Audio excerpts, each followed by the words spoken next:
এটা কোনো সিনেমার গল্প না, এটা বাস্তব। একটা ছেলে যে পেট্রোল পাম্পে কাজ করত, মাসের সামান্য বেতন, ভবিষ্যৎ অন্ধকার, সেই ছেলেই একদিন হয়ে যায় ভারতের সবচেয়ে বড় ব্যবসায়ীদের একজন। আজ আমরা জানব ধীরুভাই আম্বানির জীবনের গল্প। একটা গল্প যা আপনাকে বড় স্বপ্ন দেখতে বাধ্য করবে। ধীরুভাই জন্ম নেয় এক সাধারণ পরিবারে। তার বাবা ছিলেন স্কুল শিক্ষক, টাকা ছিল না বললেই চলে। ছোটবেলা থেকেই সে বুঝে যায় গরিব হয়ে বাঁচতে চায় না। 16 বছর বয়সে সে কাজের জন্য চলে যায় ইয়েমেন। সেখানে সে কাজ পায় একটা পেট্রোল পাম্পে। দিনে 10 থেকে 12 ঘন্টা কাজ, কিন্তু একটা জিনিস তাকে আলাদা করত। সে শুধু কাজ করত না, সে শিখত কিভাবে ব্যবসা চলে, কিভাবে টাকা ঘোরে, কিভাবে বড় লোকেরা চিন্তা করে।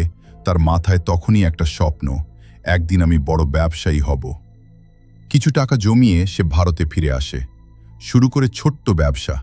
কাপড়ের কিন্তু সমস্যা ছিল, টাকা কম, প্রতিযোগিতা বেশি।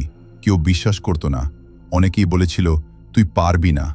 কিন্তু ধীরুভাই থামেনি। সে নতুন আইডিয়া নিয়ে আসে, সাধারণ মানুষকেও ইনভেস্ট করার সুযোগ দেয়। ধীরে ধীরে তার কোম্পানি রিলায়েন্স বড় হতে থাকে।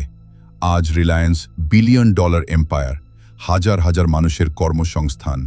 একটা ছেলে যার কাছে কিছুই ছিল না, শুধু একটা স্বপ্ন ছিল, আর সেই স্বপ্নই তার পুরো জীবন বদলে দেয়।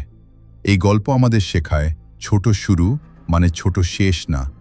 বড় হতে চাইলে বড় চিন্তা করতে হবে, আর সবচেয়ে গুরুত্বপূর্ণ, নিজের উপর বিশ্বাস রাখতে হবে।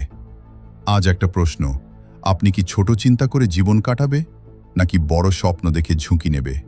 ভিডিওটা ভালো লাগলে লাইক দিন আর সাবস্ক্রাইব করুন, কারণ আপনার গল্পটাও একদিন ইন্সপায়ার করবে।